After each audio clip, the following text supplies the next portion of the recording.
প্রতিবেশী দেশ ইন্ডিয়ায় চলছে কোভিড-19 সুনামি।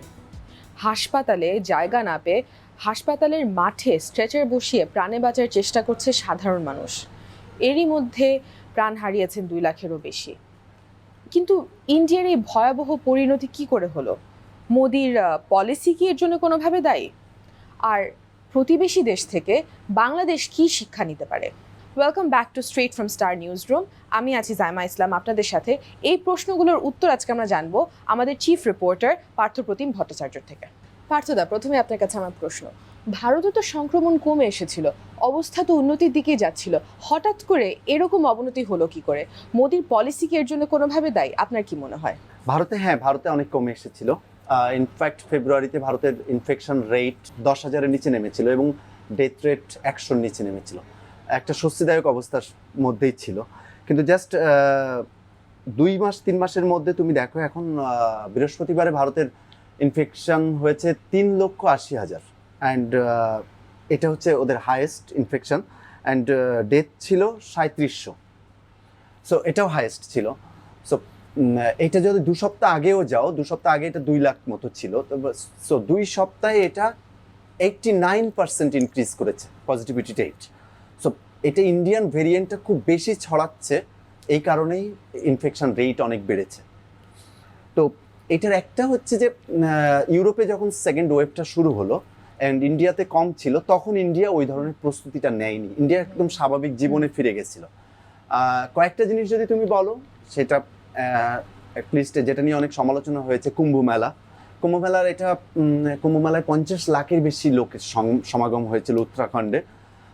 ওইটাতে ইনফেকশন অনেক ছড়িয়েছে। অ্যান্ড ইন্ডিয়ার 5টা স্টেটের নির্বাচন হয়েছে ফেব্রুয়ারিতে, যেগুলো শিডিউল ঘোষণা হয়েছিল সেগুলা নির্বাচন হয়েছে। আসাম, কেরালা, তামিলনাড়ু, দেন পশ্চিমবাংলা, পন্ডিচেরিতে ইলেকশন হয়েছে। এই ইলেকশনগুলোতে একটা প্রচুর লোক সমাগম হয়েছে। অ্যান্ড পশ্চিমবাংলা নির্বাচনটা 8 ফেজের ইলেকশন হয়েছে এবং এটা ছিল একটা তীব্র কন্টেস্টের একটা ইলেকশন হচ্ছে এবং একটা ক্যাম্পেইন ছিল, মানে ভয়াবহ একটা ক্যাম্পেইন, যেখানে পার উইকেই ইন্ডিয়ান প্রাইম মিনিস্টার মোদি 2বার ভিজিট করেছে।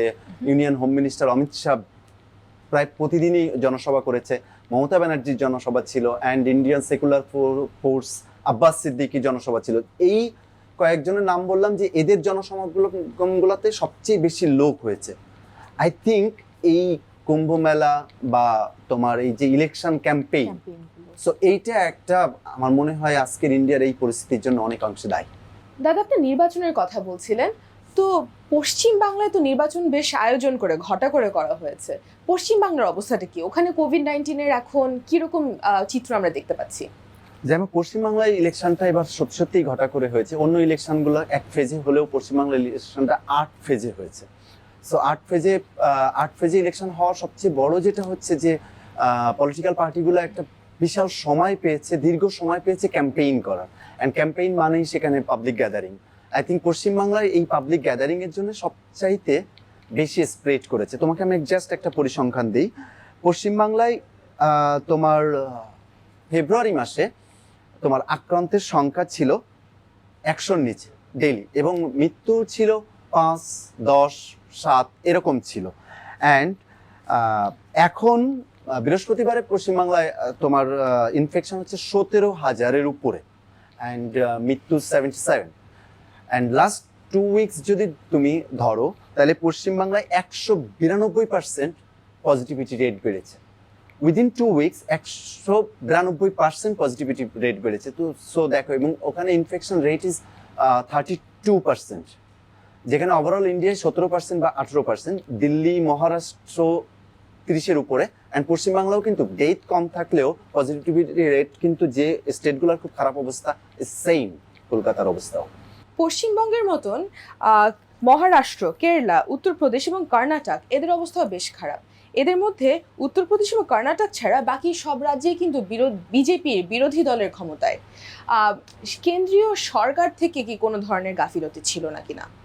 এখন যে কয়েকটা স্টেটে তোমার এখন খুব খারাপ অবস্থা, মহারাষ্ট্র, দিল্লি, কর্ণাটক, কেরালা, পশ্চিমবাংলা, উত্তরপ্রদেশ। এর মধ্যে তোমার কর্ণাটক এবং উত্তরপ্রদেশে শুধু বিজেপি গভর্নমেন্ট, অন্যগুলা অবিজেপি, মানে বিজেপির বাইরের পলিটিক্যাল পার্টিগুলা আঞ্চলিক পলিটিক্যাল পার্টিগুলো এগুলো রুল করছে।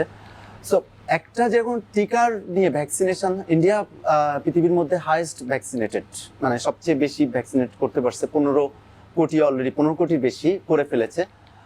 কিন্তু তুমি দেখবা যে কিছু তো একটু বিজেপির সেন্ট্রালের একটু অবহেলা ছিল এই স্টেটগুলোর মধ্যে। তুমি মহারাষ্ট্রে সবচেয়ে ওর্স্ট ভিকটিম, মহারাষ্ট্রে অনেক টিকাদান কেন্দ্র বন্ধ হয়ে গেছে, ওয়েস্ট বেঙ্গলের টিকাদান কেন্দ্র কমে গেছে।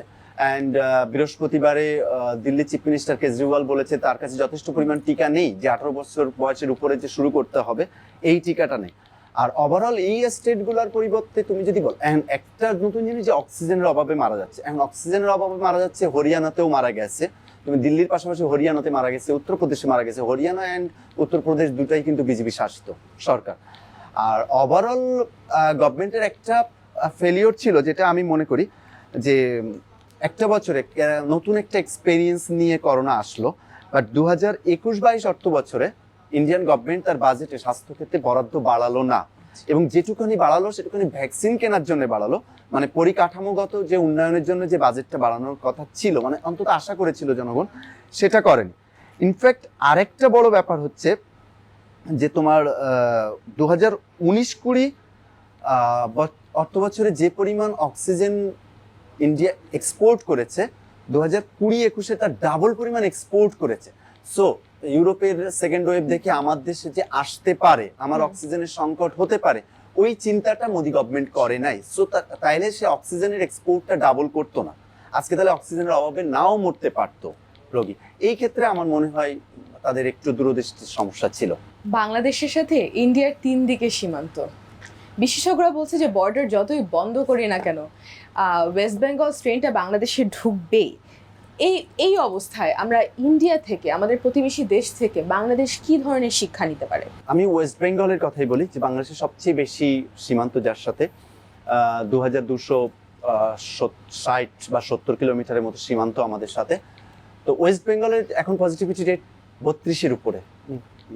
আর অলরেডি কালকে আমি ইন্ডিয়ান মিডিয়ায় দেখেছি যে ইন্ডিয়ান যে ভেরিয়েন্ট সেটা 12টা দেশে ছড়িয়ে গেছে। সো বাংলাদেশ এত পার্শ্ববর্তী হওয়ার কারণে এই দেশে আসবে খুব স্বাভাবিক ব্যাপার।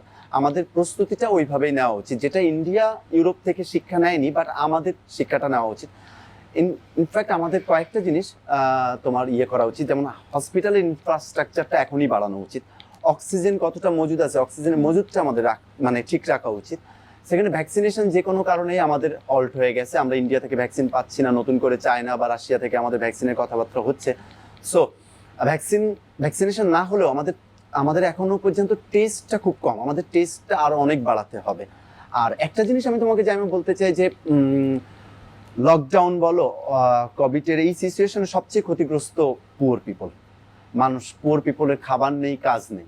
সো ইন্ডিয়া একটা জিনিস কিন্তু করেছে, যে তাদের রেশনিং সিস্টেম আছে, রেশনিং সিস্টেমের মাধ্যমে তারা ওয়েস্ট বেঙ্গলে গত বছর পুরোপুরি দিয়ে গেছে। অ্যান্ড তোমার মমতা ব্যানার্জি গত এক সপ্তাহ আগে ঘোষণা দিয়েছে আগামী 6 মাস সে 7.5 কোটি মানুষকে ফ্রি রেশনিং দিবে। And Modi government, central government ঘোষণা দিয়েছে যে মে এবং জুনে 80 কোটি মানুষকে ফ্রি রেশনিং এর আওতায় আনা হবে। কিন্তু বাংলাদেশে দেখো, বাংলাদেশে যখন গরিব মানুষের জন্য কোনো রিলিফ বা ডিসবার্স করা হয়, ওইটা ঠিক মানুষের কাছে যায় না। আমাদের ডাটাবেজের খুব সমস্যা আছে। অ্যান্ড গত 2 সপ্তাহ আগে একটা সার্ভে বেরিয়েছিল, সেখানে বলা হয়েছে অনলি 37% মানুষের কাছে আমাদের গভর্নমেন্টের রিলিফ পৌঁছায়। তো আমাদের ডাটাবেসটা উন্নত করা, গরিব মানুষগুলোকে রেশনিং না হলেও তাদের একটা সাহায্যের আওতায় আনায়, এইগুলা। এবং আমাদের সামনে একটা ভয়াবহ সমস্যা আসছে, সেটা ঈদ। তুমি জানো ঢাকা ছেড়ে সমস্ত মানুষ ঈদের সময় বাড়ি যায়, একটা ম্যাড রাশ আমরা সব সময় দেখি। সো ইন্ডিয়াতে যে কারণে মানে করোনাটা এত বেশি, ইনফেকশন রেট এত বাড়লো, আর ম্যাড রাশে আমাদের ওইরকম একটা আশঙ্কা থেকেই যায়। সো আমাদের ঈদের সময় ম্যাড রাশটা যে কোনোভাবেই ঠেকাতে হবে। আমি মনে করি এটা গভর্নমেন্টের সবচেয়ে অগ্রাধিকার পাওয়া উচিত, যে কিভাবে সে ম্যাড রাশটা ঠেকাবে, কিভাবে সে গরিব মানুষকে খাওয়াবে, কিভাবে সে হসপিটালের ইনফ্রাস্ট্রাকচার বাড়াবে, কিভাবে কত তাড়াতাড়ি সে ভ্যাকসিন বিদেশ থেকে আনবে। আমার মনে হয় গভর্নমেন্টের এই জিনিসগুলোর দিকেই এখন নজর দেওয়া উচিত সবচেয়ে বেশি করে। আপনি দাদা ম্যাড রাশের কথা বলছিলেন, ম্যাড রাশ হোম, যেটা আমরা আগামী 2 সপ্তাহের মধ্যে হয়তো আমরা দেখবো, ঈদ যেহেতু সামনেই আসছে। এটা নিয়ে সরকারের চিন্তা ভাবনা কি, এবং এটাকে আমরা কোনোভাবে ঠেকাতে পারবো? ম্যাড রাশ ঠেকানোর জন্য গভর্নমেন্টের কিছু প্ল্যানিং আছে। অ্যাটলিস্ট গভর্নমেন্ট এখন পর্যন্ত কলকাতার সিচুয়েশন কি এটা ক্লোজলি অবজার্ভ করেছি। বাংলাদেশ গভর্নমেন্ট মনে করে যে দিল্লির মতো সিচুয়েশন যদি কলকাতায় হয় তাহলে আমাদের সব কিছু শাটডাউন করে দিতে হবে, ট্রান্সপোর্টেশন বলো, শপিং মল বলো, সব কিছু বন্ধ করে দিতে হবে। এখন ঈদে মানুষ বাড়ি যাবে, দ্যাট ইজ স্বাভাবিক, ন্যাচারাল একদম। সো রবিবারে একটা মিটিং হবে, সেখানে ক্যাবিনেট সেক্রেটারির নেতৃত্বে একটা মিটিং হবে। আমি যতদূর জানি ওই ক্যাবিনেট মিটিংয়ে যে এখন যে শাটডাউনটা চলছে এটা ঈদ পর্যন্ত এক্সটেন্ডেন করবে, অ্যান্ড সরকারি অফিসিয়ালরা এবার ওয়ার্ক প্লেস ত্যাগ করতে পারবে না। সো ওয়ার্ক প্লেস ত্যাগ না করতে পারলে ওই একটা চাপ কম হবে গাড়ির পরে। এবং গার্মেন্টসগুলোতে অলরেডি ডিসিশন হয়েছে যে এটা জোনিং ভিত্তিক ছুটি হবে, যে গাজীপুর, নারায়ণগঞ্জ, ঢাকা, সাভার, সো জোন ভিত্তিক ছুটি দিবে যাতে এক এক ফেজে গার্মেন্টস শ্রমিকরা বাড়ি যেতে পারে। এইভাবে আপাতত ম্যাড্রাসটা ঠেকানোর চেষ্টা করছে গভর্নমেন্ট। এখন আমি জানি না কতটা সাকসেসফুল হবে। আমরা তো ঈদের সময় আমাদের মানুষ বাড়ি যাবেই, এটা আমাদের ন্যাচারাল একদম। সো মানুষকেও একটু সচেতন থাকতে হবে গভর্নমেন্টের পাশে। প্রত্যেকবার বাড়ি না গেলাম, সো শুধু গভর্নমেন্ট না, গভর্নমেন্ট এবং জনগণ দুজনকেই এগিয়ে আসতে হবে। সামনে আসি ঈদ। পার্শ্ববর্তী দেশের ভয়াবহ পরিস্থিতি থেকে যদি আমরা কোনো কিছু শিখতে পারি সেটা হচ্ছে যে আমাদের দেশে যদি কোভিডের অবস্থা আরেকটু এর থেকে এখন যা আছে এর থেকে যদি একটু প্রকট হয় আমরা হয়তো সেটা সামলাতে পারবো না। আমাদের মন্ত্রীরাও একই কথা বলেছেন আমাদেরকে। সেটার কথা চিন্তা করে ঘরে থাকুন, ঈদ কাটান ঘরে আপনজনের সাথে। Wear your mask, stay safe. Follow us on Facebook. Don't forget to subscribe on YouTube. We will be back with more episodes tomorrow.